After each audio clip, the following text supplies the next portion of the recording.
Hello, it's Randi Rhodes. Here's a clip from our show, and go to randirhodes.com for the whole thing and a podcast. Buy a stinking podcast. Mary had a little man. The fall. We believe that all men are created equal. To the magnificent mosaic that is America. From radio beacon to radio beacon. I have a dream today. Change has come to America. Believe me. Knock, knock. Who's there? It's a figment of your imagination. Randi Rhodes Show. Turn up your mind. Okay, because we had to suffer through Devin Nunes's, crazy conspiracy theories, I thought that we should listen to Adam Schiff's closing remarks together. Anyone watching these proceedings, anyone reading the deposition transcripts would have the same impression that you evidently had from hearing my colleagues talk about the Russia hoax. That the whole idea that Russia had gotten involved in the 2016 election was a hoax put out by the Democrats. And of course, they're not alone in pushing out this idea. It is trumpeted by no one other than the President of the United States, who almost on a daily basis at times would comment and tweet and propagate the idea that Russia's interference in our election was a hoax. And of course, we all remember that debacle in Helsinki, when the president stood next to Vladimir Putin and questioned his own intelligence agencies. I wish I had heard just some of the righteous indignation we heard in the committee today when the president questioned that fundamental conclusion of our intelligence agencies. But of course, they were silent when the president said that. They'll show indignation today, but they will cower when they hear the president questioning the very conclusions that our intelligence community has reached. But we saw something interesting also today. My colleagues sought to use you, Dr. Hill, to besmirch the character of Colonel Vindman. And I thought this was very interesting. It certainly wasn't unexpected, but it was very interesting for this reason. They didn't really question anything Colonel Vindman said. After all, what Colonel Vindman said is what you said. He was in that July 10th meeting. He heard the same quid pro quo, the same comments by Sondland. If you want this meeting, Ukrainians, and we have an agreement about this, you gotta announce you're gonna do these investigations. They heard the same quid pro quo that you did. So why are they smearing him? Mr. Holmes, you testified just as Vindman said, Colonel Vindman said, that he warned Zelensky about getting involved in U.S. politics. They don't question that. They didn't take issue with that. So why smear this Purple Heart recipient? Just like the smear of Ambassador Yovanovitch, it's just gratuitous. They don't question the facts. It's just gratuitous. The attack on you, Mr. Holmes, that you were indiscreet in mentioning this conversation to others. Well, I think you're quite right. The indiscretion is when an ambassador to the EU calls the president on an insecure line in a country known for Russian telecommunications and eavesdropping. That's more than indiscretion. That's a security risk. But why attack you, Mr. Holmes? They didn't question anything you said. They didn't question what conversation you overheard. Ambassador Sondland, indeed, didn't question what you said. He acknowledged that the one thing the president wanted to know the day after that conversation with Zelensky was, is he going to do the investigations? And Sondland said, yes, he'll do anything you ask. They don't question that. So why attack you? They didn't question your testimony when you said, and I think you asked Ambassador Sondland, does Donald Trump give a blank, and I would like to use the word here, about Ukraine? And he said, he doesn't give a blank about Ukraine. He only cares about the big stuff. And you said, well, there's some big stuff here. Ukraine's at war with Russia. That's kind of big stuff. And his answer was, no, no, no, no, no.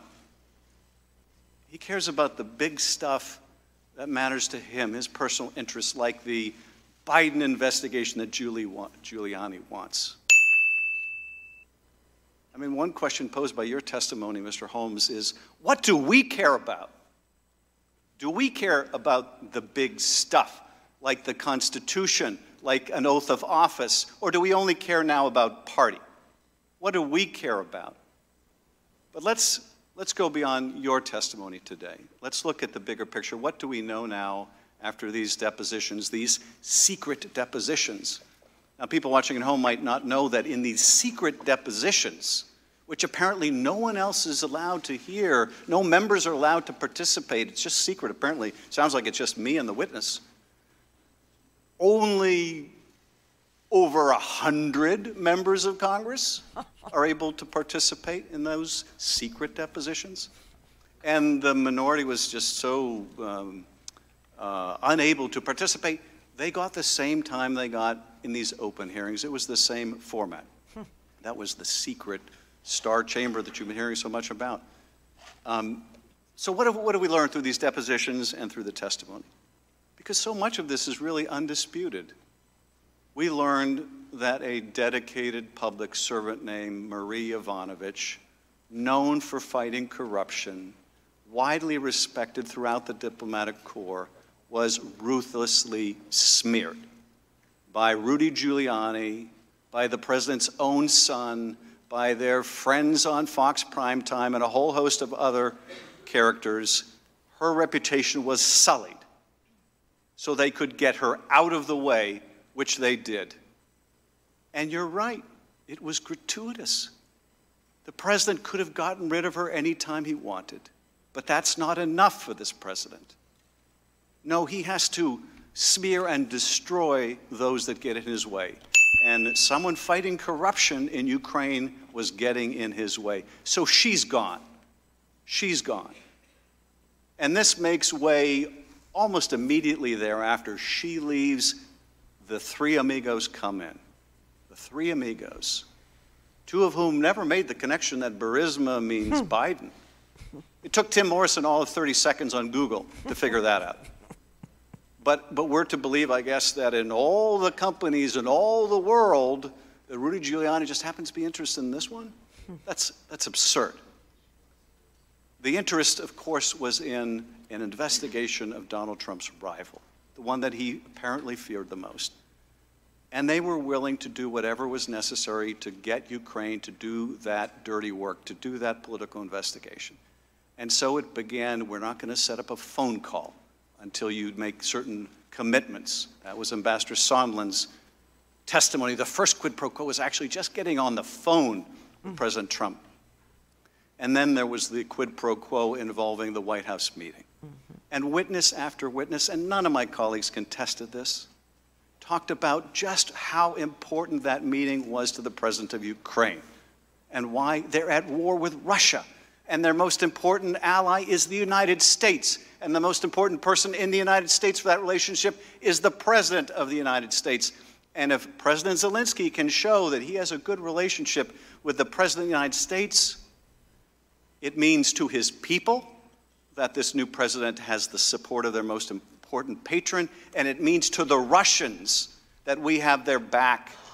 This president, this new president who is negotiating with a far superior power that has invaded his country, is going into negotiation with Putin over how to resolve this conflict.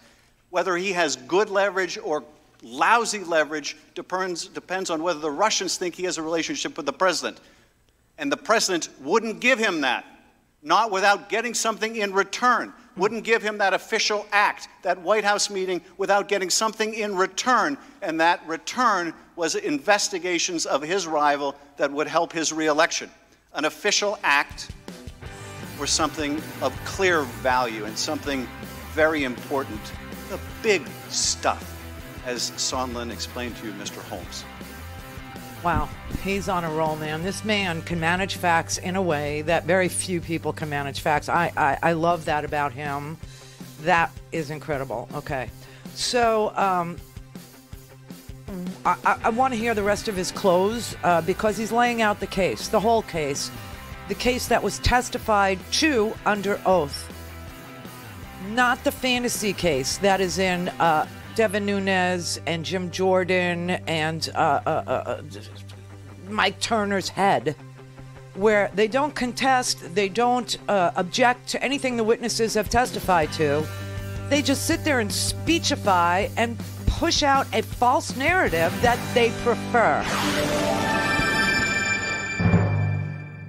Clear. RandiRhodes.com for the whole thing and a podcast. Buy a stinking podcast.